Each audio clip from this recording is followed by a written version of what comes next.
Oil prices hit a 4-year high, driving up the cost of gas and also the pressure for a peace deal in Iran. Time for the Streamline, everything you need to know in 10 minutes or less. Nationally, the average for a gallon of gas is now $4.30. That's a big jump, 7 cents higher than yesterday. In San Diego, the average for a gallon of regular is now $6.06. The price of oil rose to $120 a barrel early this morning, and that is the highest we've seen since 2022 when the war in Ukraine hiked up prices. This spike comes after President Trump rejected a peace proposal from Iran.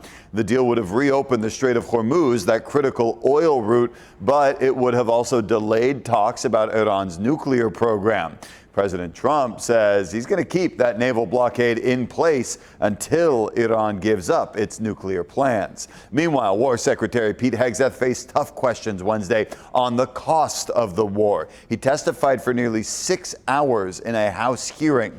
The Pentagon now says the war has cost $25 billion so far. Hegseth pushed back, though, on lawmakers who criticized the conflict, instead calling it a tactical victory and, quote, an astounding military success.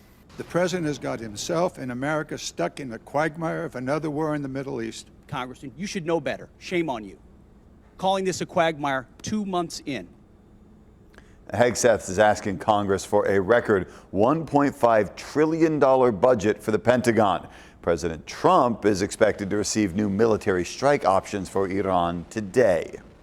A new Supreme Court ruling could change the balance of power in Washington. The justices struck down a Louisiana congressional map 6-3. Lower courts had ordered the state to create a second majority black voting district, but the judges ruled this was illegal. The court says maps can only be challenged if they intentionally limit minority voting power. Louisiana's governor now plans to delay next month's primary elections to redraw the map. I think this whole race baiting, race issue on the redistricting has been put to bed finally. Now, this could open the door for other states to redraw their own congressional maps. Voting rights advocates say that this will disenfranchise minority voters. Experts say we probably won't see the full impact of this ruling until the 2028 elections. By then, lawmakers could redraw more than a dozen seats previously protected by the Voting Rights Act. The city of El Cajon is suing the state of California over its sanctuary policies. Those rules limit how local police work with federal immigration officers. ABC 10 News reporter Laura Acevedo breaks down the lawsuit's demands and the state's response. In a new lawsuit filed against the state attorney general, Mayor Bill Wells argues that officers in El Cajon are forced to decide between following state or federal law. This might be one of the most important days of my life. Standing outside City Hall, El Cajon Mayor Bill Wells and the America First Policy Institute announced their lawsuit against California Attorney General Rob Bonta. To seek clarity on the precedence of law, what takes precedence, federal or state law? At the center of the lawsuit is SB 54, the state law that prohibits local police from working with federal immigration enforcement. The plaintiffs argue federal law supersedes state policies and say California's current law is putting local police officers in a tough spot. What law should our police officers follow? Should they follow the laws of the United States of America, or should they follow the laws of the state of California? Just last year, El Cajon City Council voted to comply with federal immigration law to help remove those with violent criminal offenses, something state law already allows. Around the same time last year, city officials say Homeland Security asked a city council member if El Cajon police could help do welfare checks on children in the city on its behalf. After asking the state, the AG's office advised against doing so, citing SB 54, adding that the county already has a system in place to check the welfare of these children and protect their privacy. I shouldn't have been surprised, but I was, when the state said, no, you cannot do welfare checks on children. A handful of people did show up Wednesday to speak out against this lawsuit. It's an embarrassment to the city and to the name of El Cajon from somebody who's grown up here, who is a native. Wednesday afternoon, Bonta's office responded in a statement saying in part, quote, El Cajon should prepare for another loss, adding that SB 54 has been held up in court again and again. This isn't the first lawsuit between Bonta's office and El Cajon.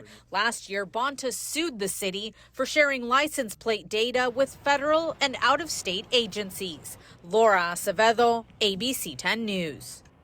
Laura covers stories on the South Bay and immigration. You can connect with her by scanning the QR code on your screen or email laura.acevedo@10news.com.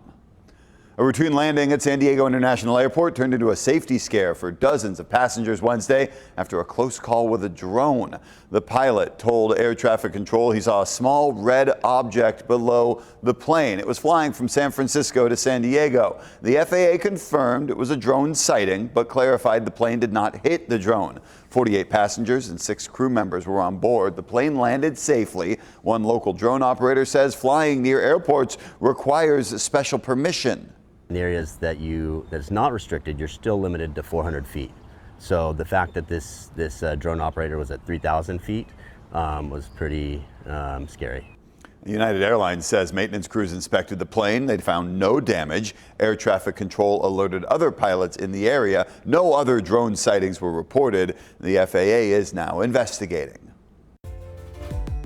It's a time of year when people start figuring out their summer vacation plans. And right now, the big question is, when is the best time to book flights and what tools are out there to help you stay within a budget?